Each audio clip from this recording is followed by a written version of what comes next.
just have a chat.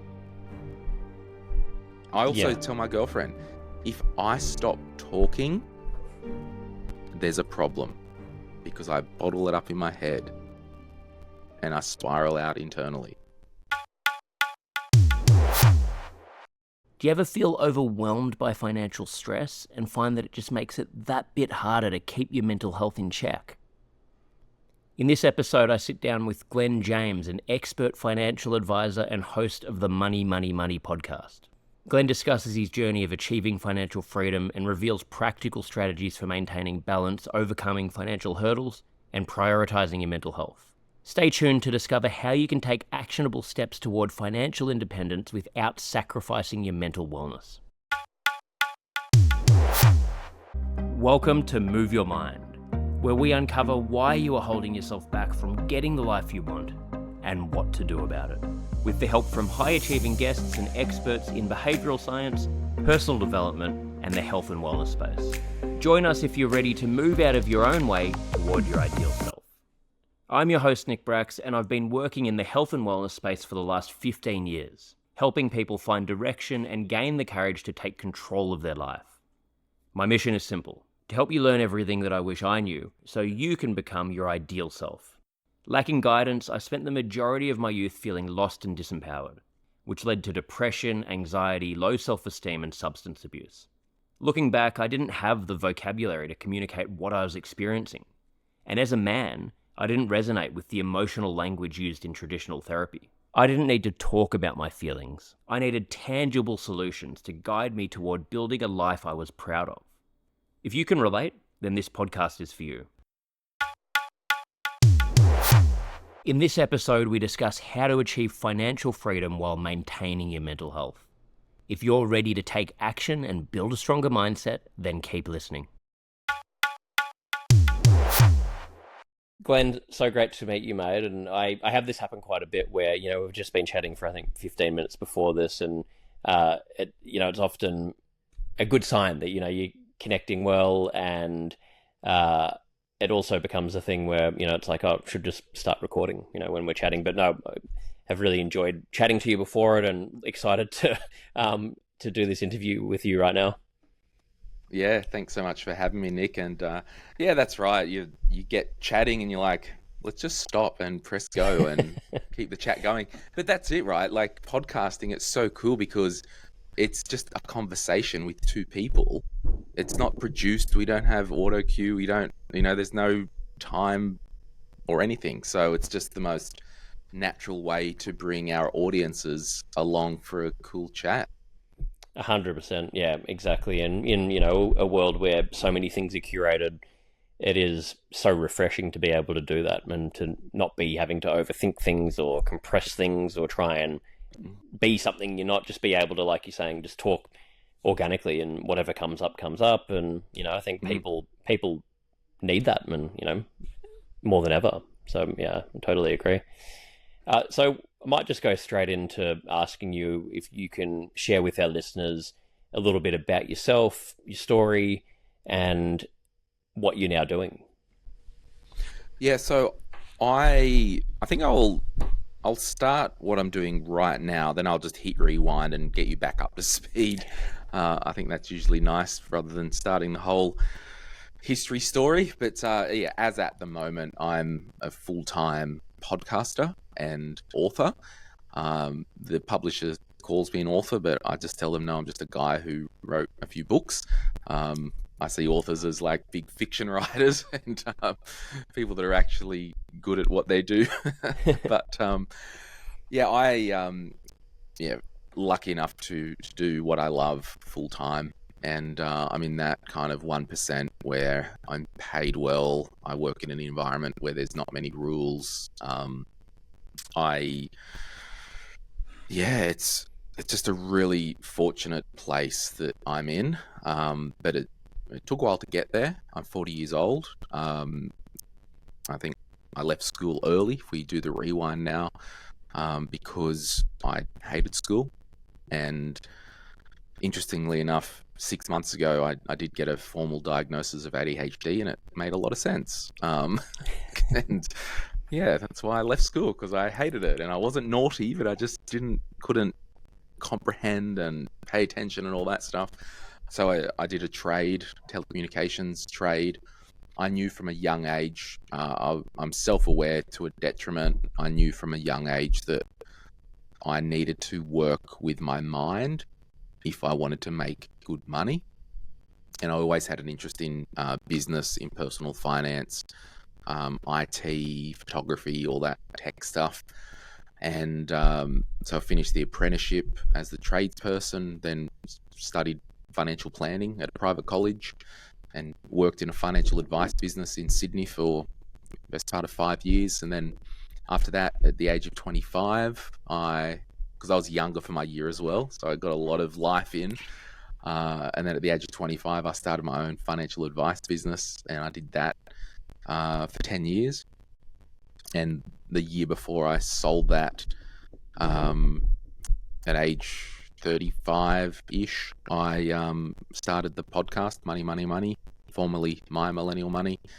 And I was doing that as a side gig, bit of a hobby, because I always had this passion to do something with photography, to be a radio presenter and business. And I was doing all these things, like I was self-employed and leaning into this passion of mine. And before we knew it, that passion became my full-time job, and I sold my financial advice business, had this big pile of money and no income. And then I went all in on the podcast. We were the first mainstream Aussie podcast for Aussies by Aussies, because there was a lot of stuff in the US that I was listening to, and there's just nothing down here on the island. And then, just took off. And I'm started that in 2018. So we're in our 7th year now, doing the podcast. And it's just amazing. I just never want to take for granted my audience or community or my team, because everything that I do enables me to live the life that I'm living, and that's on balance, pretty good life. Had its struggles, but I'm here now, and I wish what I know now about myself I knew 20 years ago. Yeah, I totally, relating to so many things you're saying there, but I love that story. And I mean, it's an amazing position to be in, like you're saying, to be able to be making a living as a podcaster, writing books, doing these things. There's so many people that's their dream, and it's a very difficult thing to do. But I mean, listening to your story, I think it's probably a good message for people as well. There's been a 10-year process in getting to that position. And, I assume a lot of the credibility you built and probably the audience that you might have already had when you launched it was from, the blood, sweat and tears you put into that 10 years building your business and translating that. Was that a big part of getting the success in the podcast? Yeah, I think there's a couple of things, and I always said, it's the right place, right time, right thing. But a journalist from the Australian Financial Review said to me once, he said, well, no, because if you actually sucked, it wouldn't be such the success that it was. Yeah. And so I was like, oh yeah. But I think I'm very practical, and I think what's helped me be a good money podcaster was the years and years being face-to-face with clients. When they'd come into the office, oh, we want financial advice. Well, no, you need to flip and budget. You need to get out of debt. You need to get some habits and behaviors in order. Then you can worry about the juicy stuff. Yeah. And so that face-to-face experience, like, I'm not some guy who, during COVID started a money TikTok and got popular being an influencer. Like, I've done the time with real people and real financial planning. And it's not to say that people that did that are any less than me, but it's just in terms of practical experience with walking people through real life money stuff. I've done that. And so But realistically now, because I'm out of the game, I'm no longer a licensed financial advisor. I really see myself as a facilitator of a conversation. And if I don't know the answers, I'll get the answers for my audience. Yeah, absolutely, mate. And again, love that story. And how has that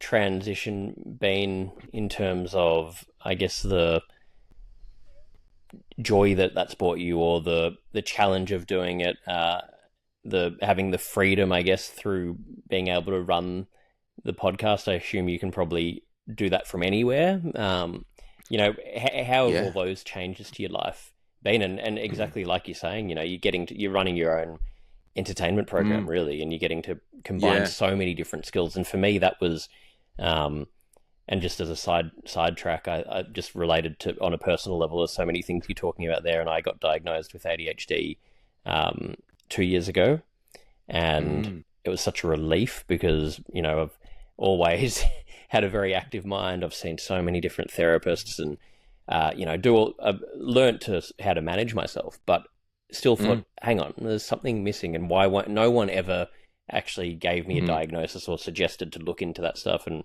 my girlfriend, who's studying neuroscience and has ADHD, basically when she first met me, when we were first dating, she's basically said, if you don't have ADHD, I'll be fucking shocked because you're fucking crazy. And and it helped dramatically. So, but I guess like finding the avenue, and for me, the podcast has been one of the things I've loved the most, because it just combines, being able to talk about mental health, the stuff I love doing in entertainment, connecting with people, public speaking, all those different skills where you can just do this from anywhere. I'm sitting on a lake in Canada right now, chatting to you while you're in Newcastle, and I love being able to do that. So anyway, bit of a sidetrack there, but I can't even remember exactly what I had asked you. Well, I think you were doing the adapting, and how did I adapt to this absolute freedom, right? And, be careful what you wish for, because, with great freedom comes great responsibility, all that stuff. I don't even know, that's great power, but whatever. Like, it's probably the same thing. If you've got absolute freedom, you've probably got a fair bit of power. But I think the problem, and we still face it today, right? The societal norms that push in so hard make you question everything. And I still feel guilty if I wake up late, don't go to work, or don't start working, or take Thursday off and take my boat out. I still feel guilty. And that's been a big struggle. And I don't think that might not ever go away. And that's the thing with, you probably have a lot of people that are self-employed that listen to your podcast, or entrepreneurial. Is that a fair statement? Yeah, there's a lot of people that are either entrepreneurial or trying to go down, trying to make that change, looking for advice of how do I make that transition. Yeah. So how to make that transition? The answer is with great difficulty, but it's not impossible, because people have done it before and you can do it. The thing I would say with transitioning to something, you need to be very clear on what you're about and have good people in your corner who will back you, because you'll have family members say, oh, that's not a good idea to go out on that limb.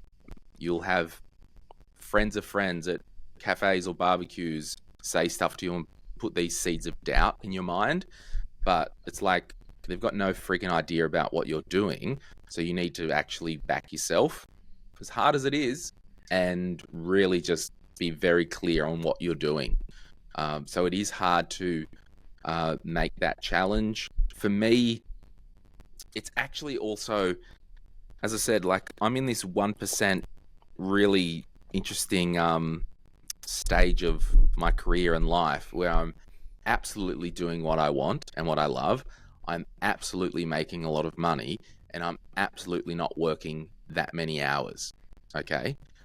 However, when you actually look at my calendar, it's a pretty full week, but because I don't feel like I work, right? And it's because I'm doing what I love. And for me, and I don't know if it's my personality or an entrepreneurial thing, everything in life, it's one big mesh and ball. I'm not the type of person who, 5 p.m. Thursday, laptop closed, don't think about work. My girlfriend said to me the other day, we were walking around on a Saturday and I'm like, oh, I've just got to go back and do something. She's like, oh, I always forget every day's the same for you. There's no clear cut Monday to Friday. I'm just living, and I'll go to Bali on a holiday, and the fact that I'm in Bali on a holiday doesn't feel like a holiday. I'm just living. I'll go down to the pool. Oh, I feel like writing a blog. I'm going to do that. But people will say, no, don't do that. You're on holidays. It's like, no, my life's a holiday. My life doesn't. Holidays are escapes and they're good. And I do stuff sometimes where it's like, yeah, laptop's not coming with me on this trip for a week. Like, I get it. But holidays, for the most part, are a break and a recharge from what you do, where I don't need that escape. And I've got really good systems and processes in my life, because for, part of the challenge is this transition and mindset and, being obsessed with stuff and not, like, I used to work full on 110% foot to the floor, then hit that wall, and then I'd be on the lounge for 5 days straight, not working, and wheels would fall off and you let people down. So I now know that I can't ever run like that. Sure, there are periods of time where it's tough, but how I've set my calendar up now is I've got a week on, week off calendar. Now, the week off calendar, that's not me sitting down, sipping a pina colada and, playing bridge with the retirees in the unit next door or anything like that. That week off is no back-to-back recordings, no back-to-back meetings. There's just space in my life. And if I feel like working on the business, I can. If I feel like editing a reel on CapCut because I enjoy it, I can. If I feel like going on my boat, I can. So I've really set this cadence up, week on, week off. So it used to be 2 weeks on, 2 weeks off, but it was just a bit much. So yeah, it's just a really good cadence. And we were talking about before you press go, like, because it's 20 to 11 at night here in Newcastle, I'm like, yeah, I'm all good. I don't do anything realistically loaded up in the morning before 11 a.m. Like, a definition of success for me is to not have to set an alarm every day. Living that success, I wake up naturally about 10 to 7. Like, it's not as if I'm a slob and not getting out of bed till lunchtime, which do that if you want. But it's just more that wake up naturally without an alarm. I work from home at the moment, so I'll go to a cafe for a coffee, have some brekkie, do the email thing, do the, all the businessy things, set up the day. Okay, 11 a.m. All right, now I can go home and get into some recording if I want. So all that to say, that was a long audio bit. No, I so many things in that, and I think that's the ideal scenario. What you're nurturing there, and I guess everyone's different, but I think what you're talking about there, that I think a lot of it in Australian culture as well comes from tall poppy syndrome, where it's being told you have to do things this way, and like you're saying, it has to, we're talking about before this, and of course not everyone is in a position where you can choose your schedule, but if you can, it doesn't have to be a certain way. You don't have to be getting up at 4 in the morning to be successful. You can, you need to work out what works for you. And I'm exactly the same, where and again, this isn't, not everyone's in this position, but I think being able to create a life where it's not about work in one category and life in the other, it's all one of the same thing. It's so much more sustainable because you're doing what you love doing, and I'd be doing all the stuff I'm doing if I didn't make a cent from it, because it's what I want to do, and if I can have success out of it, that's better. But Yeah, I mean, it's obviously more How complicated than old that. how old are you now, Nick? I'm 37. Yeah, so we're in the same type of ballpark. Yep. It's and what I want to call out because we're sitting here north of 35, north of 30, right? And people could be saying, "Oh, that's so good. I wish I could do that." Blah blah blah.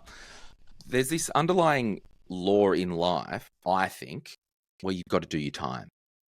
I've done my time. You've done your time. Hmm. I did in my 20s, absolute grind. I was an employee. I was building my business from absolute scratch. I didn't borrow money from it. I didn't buy a book of clients. Literally one client at a time. Total grind. Now, this is while I was undiagnosed anxiety and depression and not medicated, undiagnosed ADHD. It was a freaking train wreck of my 20s. Could not hold down relationships at all. Because if you're empty, you can't give out. 100%. Simple. So I've done my time. I put the energy into life. And sure, there's inherent privilege on every corner of every block that you see. So calling that out. But you can do what you want to do. You know, I'm a money guy, right? So a conversation always leads back to money. My latest book, The Quick Start Guide to Investing, people be like, "Oh, I'm going to buy the book and I want to start investing." My whole first, I think, friggin' 3 chapters, forget investing. How about you sort your life out first? Like, how about you do that? And because the premise of that is you can go full ham into investing tomorrow. You put $1,000 into an investing account tomorrow. Awesome. I want you to invest. Love that. The problem is, if your life isn't sorted out and you shat the bed, the shat hits the fan, whatever's saying, and you need to dip into your investment account to get the money back out, and the markets have just come off, you've probably wasted money and you've lost money. Because you haven't got your foundations in your finances sorted. You haven't looked in the mirror and sorted out that big bag of chemicals that's looking at you.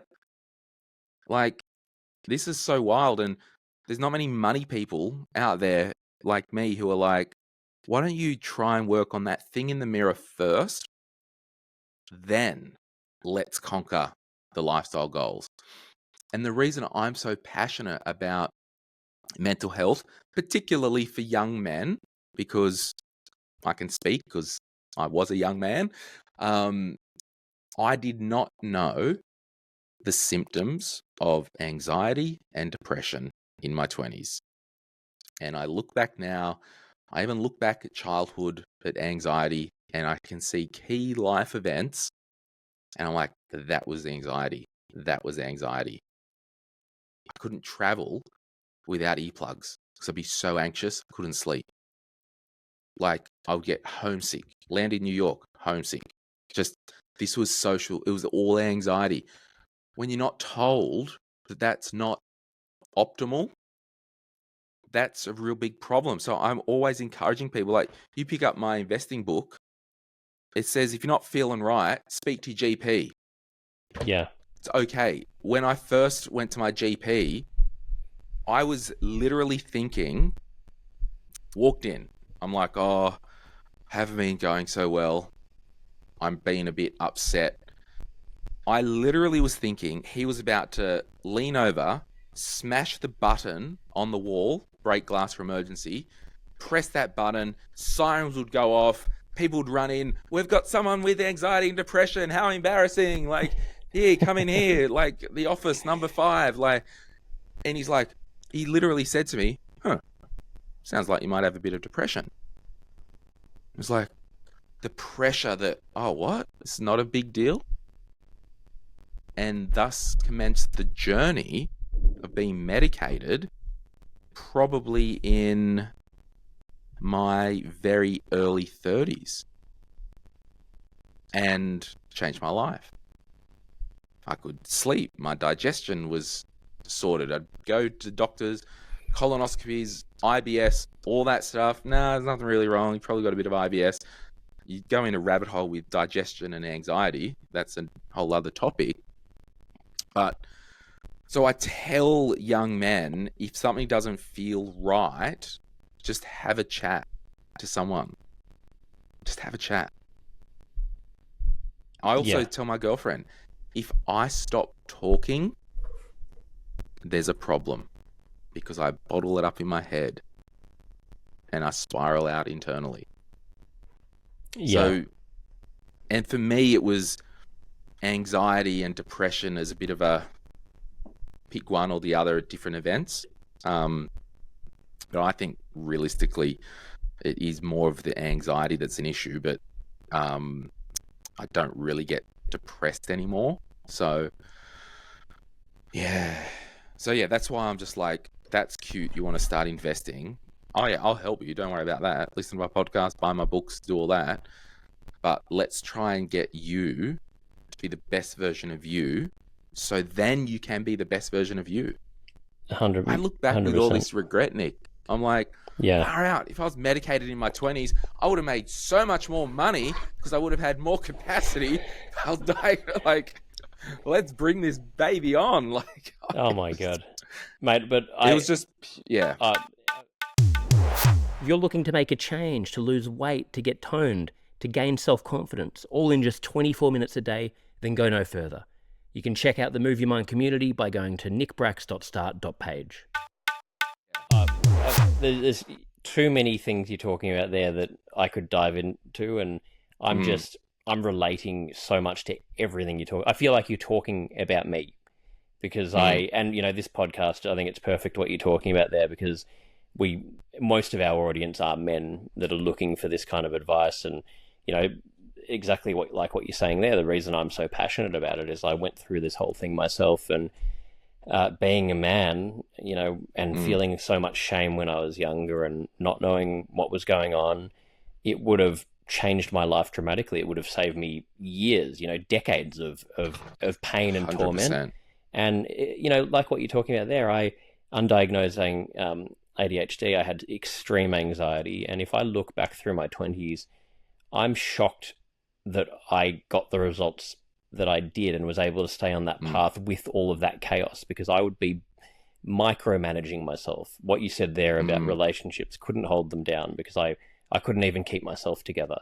If I was trying to pack to fly to a interstate or overseas, I couldn't do it. I'd be that panicked. I'd be worrying about what to put in my suitcase, what not to, and obsess about it. And just little things that people wouldn't even know that are going on just to get through a day. And it's night and day, the change now. But like you're saying there, if I knew what I knew now when I was 18, 19, 20, I could have, it's hard to imagine what, how much more you could have progressed, but then at the same time you might not have learned all of these things. But I think all of the messages there are so important for people to hear. We need to talk about this stuff. Men don't talk about it enough. We do shut down. We feel shame. And I love that, with your career and in the money advice, that you're talking about the point of, yes, of course, we've got to educate you on that. These are the steps to go through. But if you don't fucking get yourself right, that won't matter. And that applies to anything, like obviously in mental health, it applies to it. It applies to our physical health. It applies to whatever endeavor we're going down. It applies to relationships. I think it's just so important, and we ignore that advice because society's told us, no, you got to work this out. You got to get this sorted. You got to do blah, blah, blah, blah, blah. And then have a nervous breakdown when you're 50 and you've, maybe got it all together. It's just, it doesn't make sense. And we need people, like yourself having this more logical, sound advice that can genuinely help people to be sustainable. So I think, so important. Yeah, I reckon, like, for me, I've been on this really wild journey the last kind of 6-7 months. Like, got the ADHD diagnosis, just answered a million questions. It was always, I feel in my vibeness or whatever, I just feel something isn't, it's been this ghost of a thing in me for so long, and it's just answered every single question. And something happened at the start of the year that really rocked me. I was literally in bed for a week, anxiety, depression, and I led down this road, and I went to a psychologist and did schema therapy, and looked at like the big schemas in my life. And the annoying thing is, like with ADHD, right, it's really hard to have emotional regulation and have impulse control. And that's the whole thing. Yes. Like, but the problem is as well, my number one schema was insufficient impulse control. Yeah. And what I would run to first was like, I forget what it was, but it was like the avoidant. So if there was any type of issue, I would avoid it. So in a relationship, insufficient impulse control, lack of emotional regulation, empty because I've got undiagnosed anxiety and depression. How can you hold down a relationship? Mm-hmm. I don't know if it's possible. So within all that, unpacking all this stuff, the last 6 months, I've just opened the book of my life, the last 20 years, and it's been like, there you go, there's all the answers, run along. And oh my God. Yeah. How And it's confronting just has like- that been for you? Mate, it's been good, confronting. And I said to the psychologist the other day, because I'm going every like 6 or 7 weeks now, just to kind of work on stuff. I've had some legal issues at the moment, which is also just been, I haven't done anything wrong, but stuff comes at you. The bigger you get, the more of a target you have on your back. And like, Yeah. it's been good. And I said to the psychologist, I said, hey mate, just to let you know, like I take my notepad to the psychologist and I sit there, I'm like, just let you know, I'm just writing notes. Because I said, I'm not coming in here every couple of months and wasting your time, wasting my money, and just as important, my time, without actually working on this crap and Yeah. dealing with it. So it's been really good. And for him, my type of personality, it can be a bulldozer. It's a bit of a commanding figure in terms of like that leadership profile and all that stuff. But it's just so nice if I go to him and say, oh, I just want to think this. And he goes, no, I don't think that's healthy to think that way. I'm like, thank you that you're actually pushing back on me. I need this in my life as well, because I just need a third party to go, no, that's not healthy to think that way. Like, okay, cool, thanks. And he gives me tools that I kind of work on. I'll give an example. Last session that I went with him, I don't think it's this notebook. I'll try and remember. Oh no, it is right here. The page before, like literally recently, I said to him, I've got this anxiety thing, because I think we need to call out as well, like I'm medicated for anxiety and depression. Basically, for those who might be new, and this could be their first episode, one way that it was explained to me, have you heard the life jacket analogy? Yep. Yeah. So I'll just quickly Please, repeat yeah. it. Like, Yeah. if 0 is your worst day, 10 is euphoric, most people cruise along life at 6 or 7, right? And there's room to go up and there's room to go down. The problem, if you struggle with depression and or anxiety, you may, on a regular day, might be down at 2 or 3, and then something can hit you and you end up under 0. So all the meds do is just give you that life jacket to keep you up. And so that's why you can still get a bit of anxiety and depression through the normal course of life, which I had, earlier this year. Anyway, I said to him just last week, because it's written down, I said, I need to tell you there's a problem. Every time I go to the mailbox, I have anxiety walking up there that someone's going to sue me. And I just can't ever shake it. And he goes, and this is like, I get crap in the mail all the time. Like, you've used this, you owe us $1,000. Like, a lot of it's shakedown rubbish you ignore. I've had letters from ASIC, people reporting me, and it's just anxiety going to the mailbox, right? Yeah. So you go to the PO box and he goes, I don't know if you'll actually ever be able to remove that 100%. But he gave me 3, and that's what I said to him. I'm like, do I do self-talk on the way? Like, you got this, Glenn. He goes, oh, self-talk's not always 100%. But he said the thing with anxiety, you just actually have to know it strikes. And this is why. Number one, you overestimate something bad happening. So you overcook it, which is anxiety, right? You overestimate the cost. So what will be the ramifications of that bad thing happening? And the important thing that got me was he goes, and you underestimate the capacity to cope with it. And so this year for me, working on me and some of the stuff that's come at me, I'm using them as like emotional and mental resilience exercises, because I've had a pretty good life the last 20 years with not much bad happening to me. So I haven't had any need for any emotional resilience.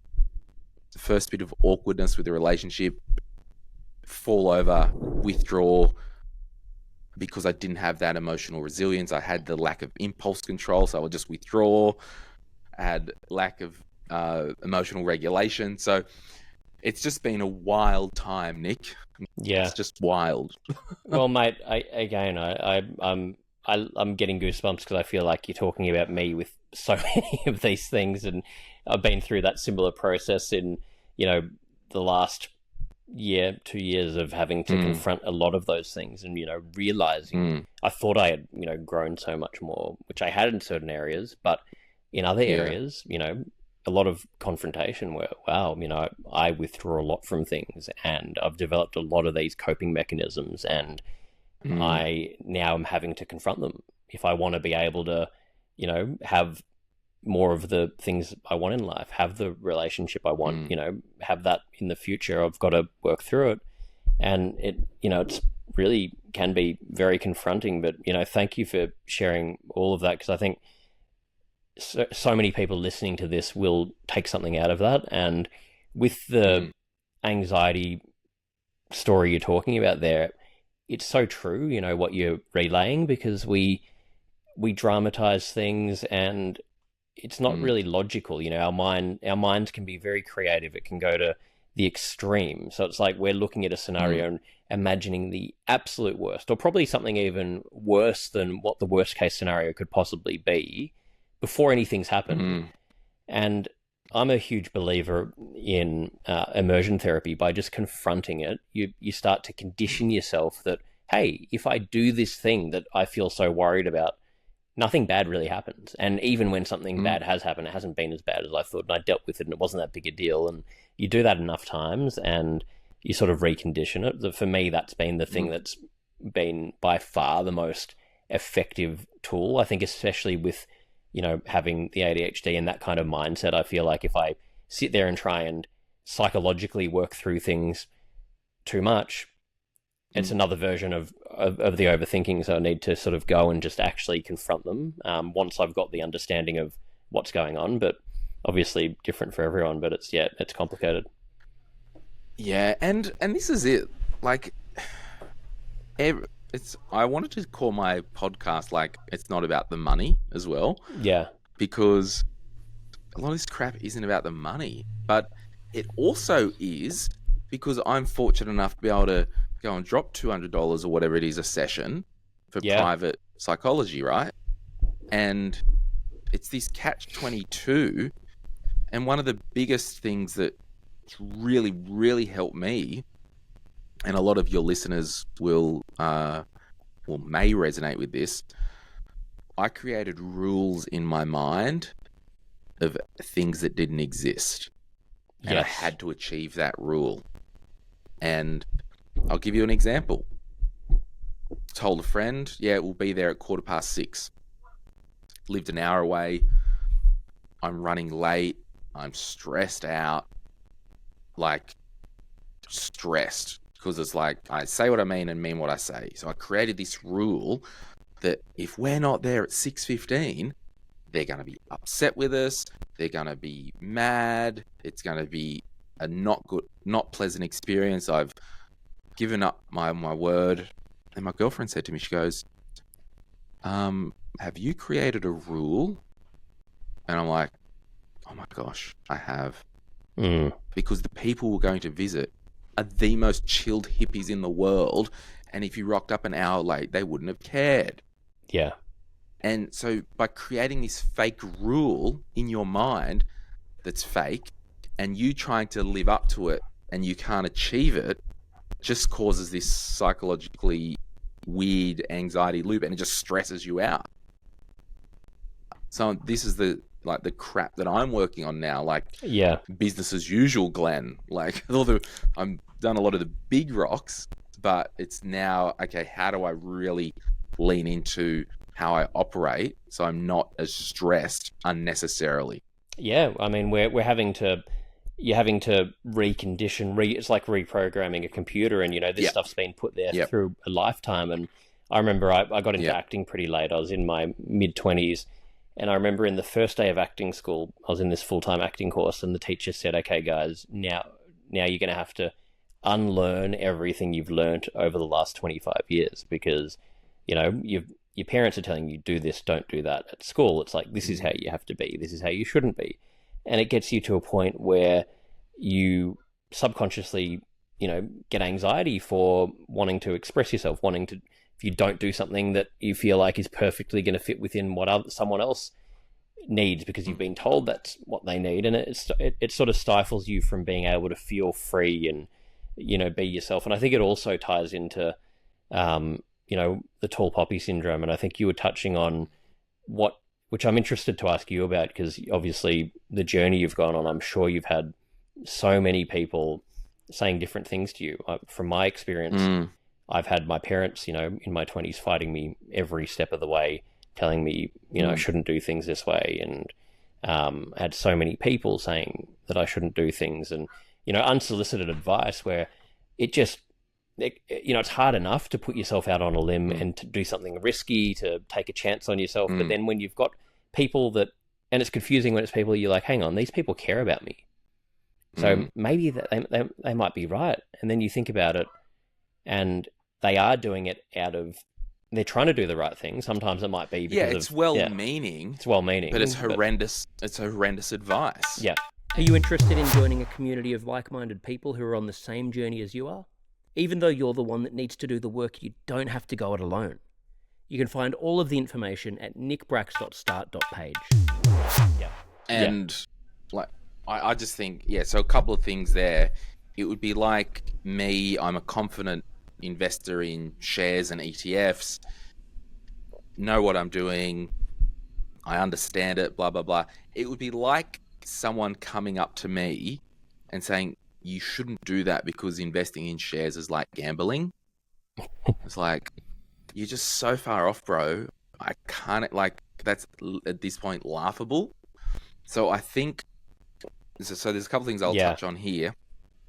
So number one, it's you being confident where you know what you're doing. And there's going to be stuff that comes up, you need a bit of shield. When it comes to your family and your close friends, you need to say, I'm not after your approval, I'm after your support, because that's what it's about, right? Love that one. I'm not asking you to understand, I'm just asking you to support me. Let me fail. It's okay. I'm a big boy or a big girl. I need your support. If I'm going to do something catastrophic, maybe jump in. But if it's starting a business, let me fail. All good. So your well-meaning stuff, one, you might have no friggin' idea. Two, you're not actually supporting you. What you're saying is saying, I don't support you. Yeah. So, but the third thing for those, so when I was 20, I remember this, for those who, because I still struggle with imposter syndrome. I was thinking about it today. I'm like, I got nothing to say to no one. Who am I? Who would buy my book? I've got nothing to say. I'm not immune to it. So my first lesson in imposter syndrome, I went to a client's office. I got a referral to this surgeon. He wasn't a surgeon, but he was a medical specialist. high up in his field. The accountants and him sent me his financials before the meeting. He earned over $2 million a year. I was 27 years old. I didn't have my beard, baby faced. At the time, fixing my teeth, had braces on, and I'm sitting in this guy's waiting room to see him between patients. And I was seeing, because he had a big medical practice, I was seeing him about some business insurance, some life insurance, and how all that works in with succession planning. I was sitting in his office, hands were sweating. I'm like, oh my gosh, what am I doing here? This guy earns $2 million a year, probably one of the smartest people on the planet. What the hell? And then it came over me. Hang on a minute. This guy knows absolute sweet FA about business succession. He knows nothing about the intricacies or whatever the word is. It's late here now. Say it, Nick. Interest, mate. It's early here, and it's I've early slept there. A lot, Yeah, so that's right. I was trying to say it, and I was like, same.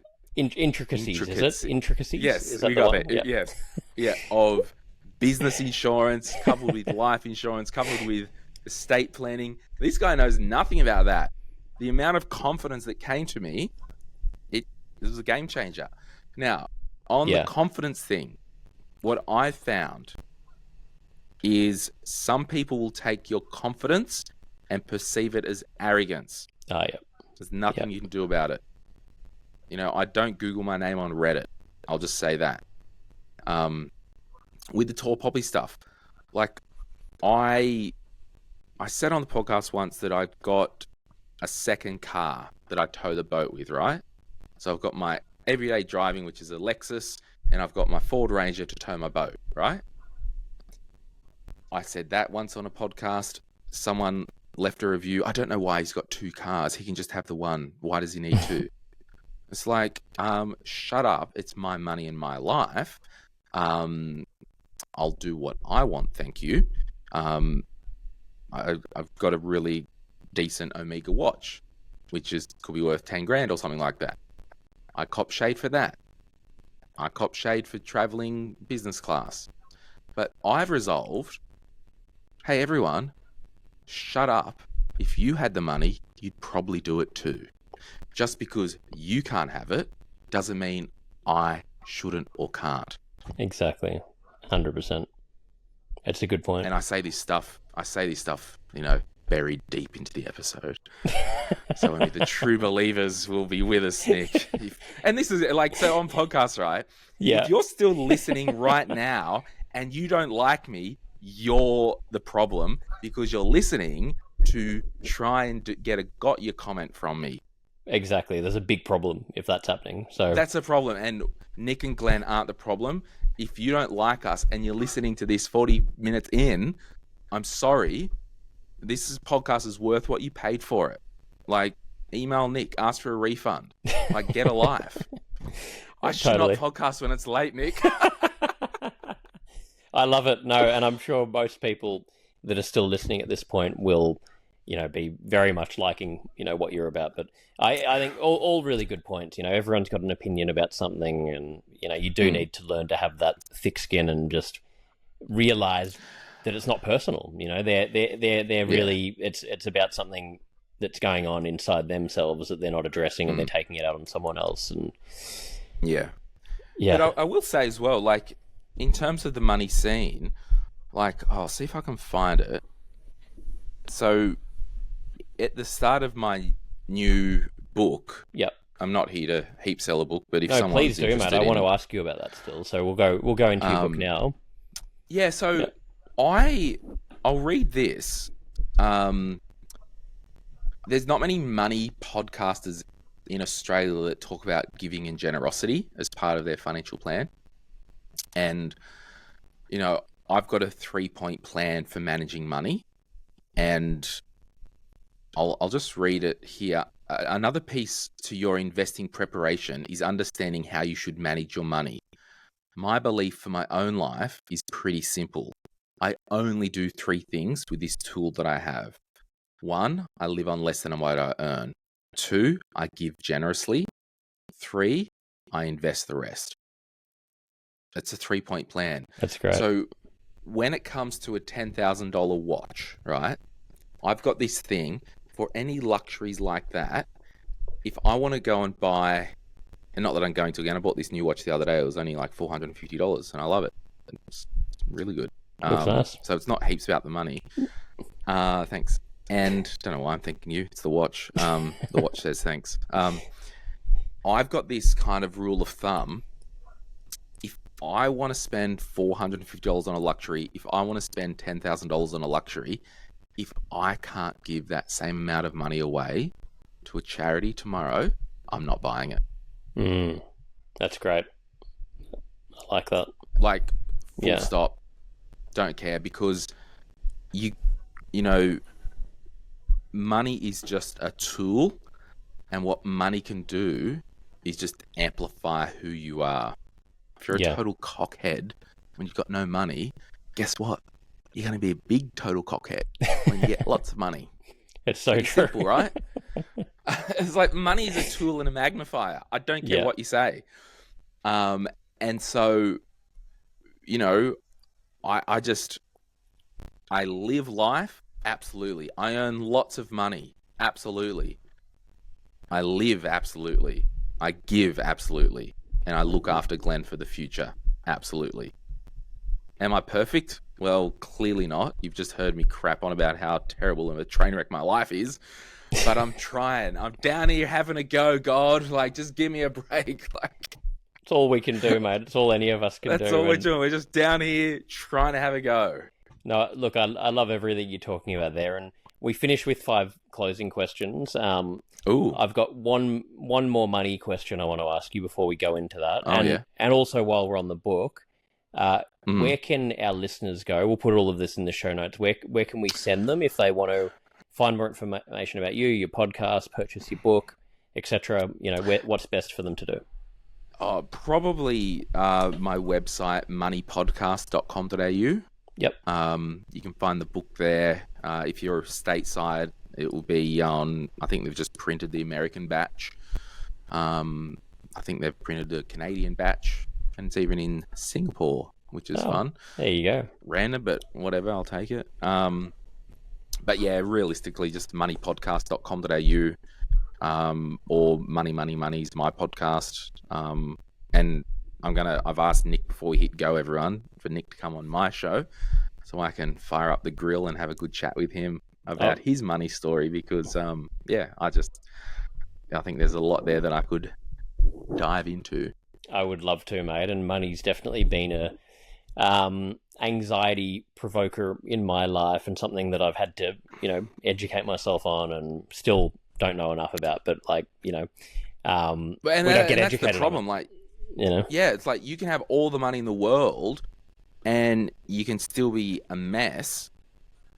So that doesn't change it, but it compounds the other way. If you're going through a really hard time and you don't have money, that will really compound the hard time. Which this is sort of the money the question. Takes away your options and your choices and your dignity. Totally. Which is the final question I was wanting to ask you. This being about mental health, how big of an impact do you think money has on your mental health? Like you're saying there, when people obviously money, isn't going to just bring happiness necessarily, but it can make life very difficult if you're struggling, and it can be such a cause of anxiety. People can feel stuck, living paycheck to paycheck, and how big of an issue do you think it can have, from your experience, on people's mental well-being if it's not managed in the right way? Hey guys, if you're enjoying this podcast, please click the subscribe button, leave a like or comment, share with your friends, and follow me on Instagram at NickBrax. I really appreciate your ongoing support. Catastrophic, basically, is the actual answer. Yeah. Because people have lost their lives, taken their own lives due to money or lack of money. Yeah. Or owing money. But I think society's probably broadly in 3 categories, and my goal for anyone listening is to maybe not not be in any of these three categories. So, and I'm making this up on the go, Nick. You know, we're podcasters, we make stuff up on the go. First category is literally no money, living week to week, low income. I will say almost poor/broke. Now you could go, you know, there's a lot of people that go, I'm poor. No, you just broke. There's a difference. But I'm talking systemically, there's maybe no fault of your own, your family, your upbringing. You may have been in an accident and you may have been sued, like just really stressful, no money. The other end of the spectrum is like you've got so much money and your life is a train wreck because of that. It could be some substance addiction. It could be all this weird stuff that because you've got no boundaries, right? And do what you want. And if that unchecked is really dangerous.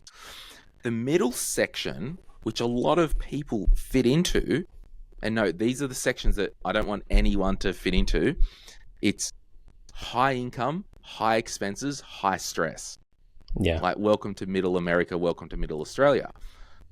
So those are the three sections that we don't want to live in. So where do we want to live? Well, I've got my pen and paper here, Nick. You can't see that, but can you see what it says? You probably can't. Feel financially free. I've written that down. Yep. Let's write some points down live so I can make a podcast topic. Yep. Ways to feel financially free. Well, number one, we want no consumer debt. So consumer debt is money that you've borrowed, credit cards, buy now, pay later, personal loans, all that crap. Okay. So it's going to be really hard to feel financially free if you have consumer debt. You want the sense of not living week to week. So you're not hanging out for payday. Yeah. It's like, Thursday fortnight, or in the States, a lot of your listeners get paid monthly and it's like, brutal. But you're not living. In fact, if you do want I've got a free online course called the Glenn James Spending Plan. Just Google the Glenn James Spending Plan. I'll show you how to set up a spending plan system and remove financial stress from your life within probably 3 pay cycles. Like, guaranteed. Amazing. Maybe not. You get the money back if it's not guaranteed, if you don't get the results, but it's free. So there you go. So you're not living week to week. You've got an emergency buffer of cash. So I would start to say, like, have you got at least $2,000 saved, right? Then we leave into, to feel financially free. This is interesting. Do you like what you do? Yeah. Now, this is a very interesting question. Why is a money guy talking about someone's job or someone's career? Well, believe it or not, my friends, your job or career, guess what that does? Ta-da! It brings that money in the door that you're managing. So it compounds. If you don't like what you're doing, life's going to suck because you spend a lot of friggin' time doing that. And we've got a book called Sort Your Career Out and Make More Money, which I wrote as the prequel to all my books. Because if you don't have a career that you like doing, well, what are you doing? Now, it might take a little bit to untangle that, but working on these structures about getting out of debt, being under control, will help you get off that treadmill. 100%. So do you like what you do? Now, when it comes to money and feeling financially free, have you got a vision and have you got goals for your life? Like, what are you waking up for? So I could keep going. Do you want me to think of one more point? Here's another point. You're investing for your future. Yep. And ultimately, to be financially free, you're not bound by time. So you're not a victim of a 9 to 5. Now, I would say there are personalities that love their 9 to 5. If that's you, lean into it. It's just not me. So you can do your 9 to 5 and flourish in the fact that you can close your laptop or leave that office at 5 p.m. and go and spend time with the kids and do all that stuff guilt-free. Yeah. Friday afternoon, you're doing the weekend with no thought about work. If that's your personality, lean into it. Don't let me jump on a microphone and tell you need to start your own business, get financial freedom. Like, you've got to, my big thing is loot. Live life on your own terms. Life on own terms. Whatever you do, you got to make sure it's on your terms. Can it happen tomorrow? Probably not. Do you have to do your time? Yes. But can you start to move one little degree to start to move direction to that life on your own terms? All right, I'm done. I want to go to bed. I know. Well, we're going to pump through these 5 questions, mate. These can let's keep doing it. These final 5 questions can be very quick answers, so we can get you to bed, and get me to my second coffee for the morning. But mate, those points, love them. I think I really do. Like, I think it's helping me listening to those, and I think anyone, anyway, I'm not going to go into them. Anyone listening, write those points down and start, using them, because that, I literally, I know I was joking, but I just did a podcast episode that I'm going to record. There you go. How to be financially free. Well, and that's like you're being efficient. You're workshopping your own episode while getting interviewed on another one. I like it. That's. I am the worst person. I'll tell you this funny. I was at a photo shoot this morning for the new book. Had the videographer there and the photographer from the newspaper. She's like, "I'll just sit there. I have my laptop and order my coffee." I'm like, I'm actually working. I was in Google Search Console, like, doing some stuff while she's taking photos. Like, I'm not just going to sit here and pose. I'm going to maximize this. I've got stuff to do, woman. Exactly. Well, why not? I love that, mate. I love it. Well, all right, let's get anyway. Let's go into this. So the first one is, what is your best childhood memory that comes to mind for you, or one of them? I love aeroplanes, love commercial aeroplanes. I think it's because when I was a 2-year-old, I had a little aeroplane toy. It was about that big, and just love aeroplanes.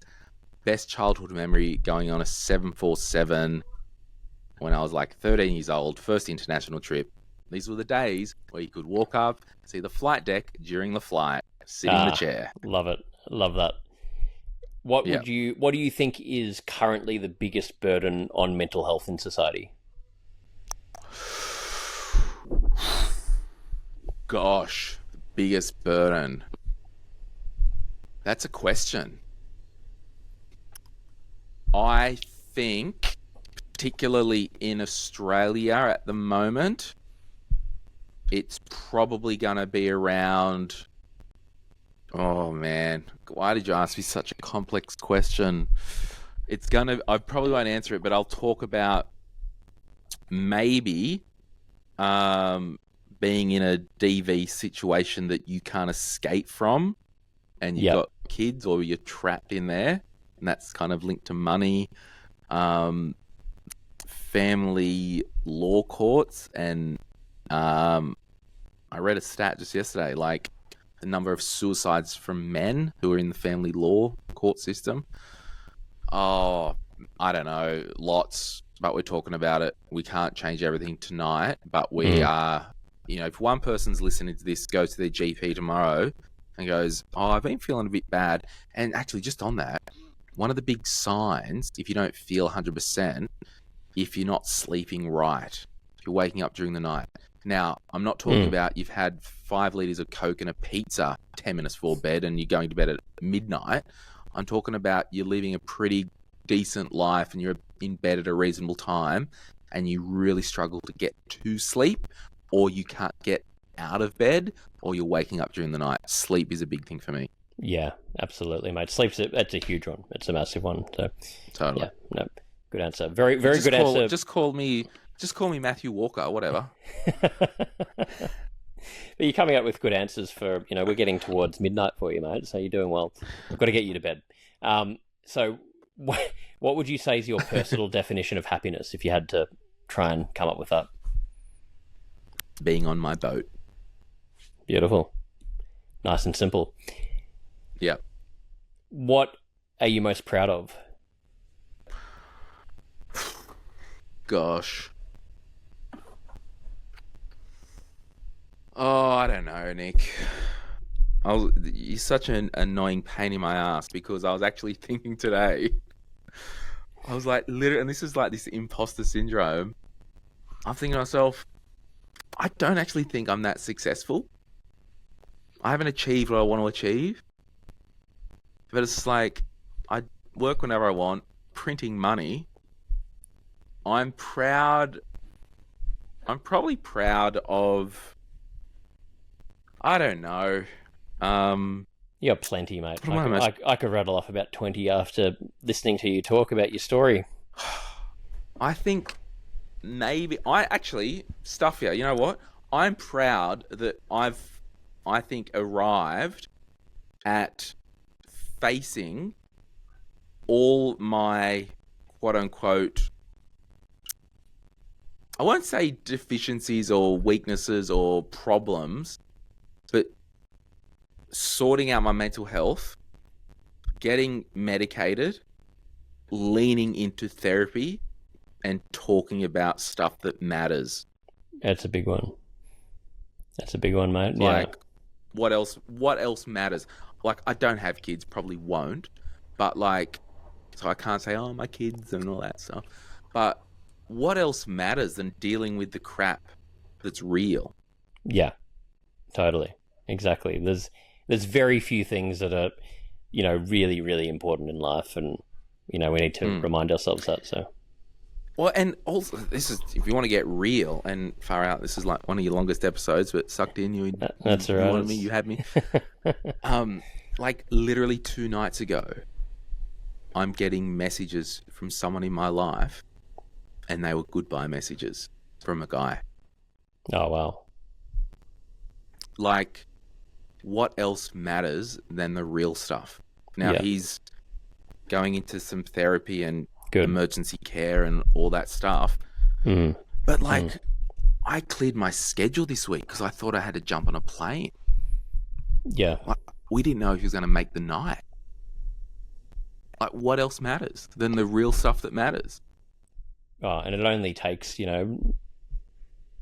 hearing one of those stories to remind yourself, all of these things we worry about, the majority aren't that big of a deal. And, it's about connection. It's about the people we love. It's about, this the simple person, things. He said to me, "You've always been such a good human to me. You're a great human." I'm like, mate, no. Like, oh, anyway, it's just, what else matters than the stuff that matters? 100%. I couldn't agree more, and it's a good reminder. Well, final one, mate, and you can go to bed. If you give one piece of advice to your 18-year-old self, what would that be? Hey, Glenn, you've got crippling anxiety and depression. Did you know? Basically, I'll be saying the same thing. Yeah, it's called Zoloft. It's great. Like, I'm actually not on that anymore. I had to change. I love that stuff, but I started getting just headaches randomly. Right. And my metabolism changed. I had to change, but interesting. I may not have said you've got ADHD because I said to my psychiatrist, I'm like, far out. I wish I would have known this when I was 16. And he's like, well, you might not have been where you are today if you did. So there's that. That's the whole thing, isn't it? Because, it's all... You've got this capacity to plow, to take risks and go for it. But also, at what cost? I mean, had horrendous relationships during my 20s. Just horrendous. So... yeah, and it was horrendous. It was funny. You know what? A girl has never dumped me. I've always broken it off with her. Yeah. And every girl that I've dated probably could have married. That's probably... Do you ask question 6, what's your biggest regret? Do you ask those questions, or is it positive only? I'm going to add that in right now. Well, that we're going from 5 to 6 moving forward. Number 6. Let's do it. What's your biggest regret? You think you've sounds like you've sort of answered it. So annoying. It's like not knowing that because I was empty, I couldn't give out. Yeah. Not knowing that I had insufficient impulse control. Not knowing that I had lack of emotional regulation. Yeah. Yeah. How's that for a regret? Oh, mate, I share the same regret again, what you're saying there But with it's that. like, Yeah. but we can't, we're all products of our history and our past. We all are. We can't get around that. Yeah. But we're here now. What are we going to do about it? Exactly. That's all we can focus on. All we can control is moving forward. But yeah, and you learn from it and become better for it. And yeah. Anyway, we're going to let you get to bed. I could probably talk with you for another hour, sorry mate. for going too long. Yeah. Not at all, mate. But... I've only done it because I didn't even realize. I was shocked we got to that so quickly. But loved everything you said. I think there's a lot more I wanted to talk to you about. So we might have to do a round 2 and. Love to come on your podcast if we can, mate. It would be great. Loved connecting with you. Yeah, absolutely. And I think I'll probably, when people want to ask about my own mental health journey, it's like, I can't be bothered telling you again. Just listen to this when I was on Nick's podcast. Like it would be a really good tool. And I just thought of that then. It's just like, far out. We went there today, but at least it's on the record. If someone wants this is the vibe of Glenn. Thanks so much for having me, Nick. Thank you, Glenn James, for joining me today and offering your insights. And thank you for listening. I'd love to hear your thoughts on the episode and any suggestions for topics you'd like to hear about. Feel free to leave a comment or just send me a DM. Your feedback is always appreciated. Please don't forget to click the subscribe button, leave a like or comment, share with your friends, and follow me on Instagram. It really makes a difference. Thank you so much.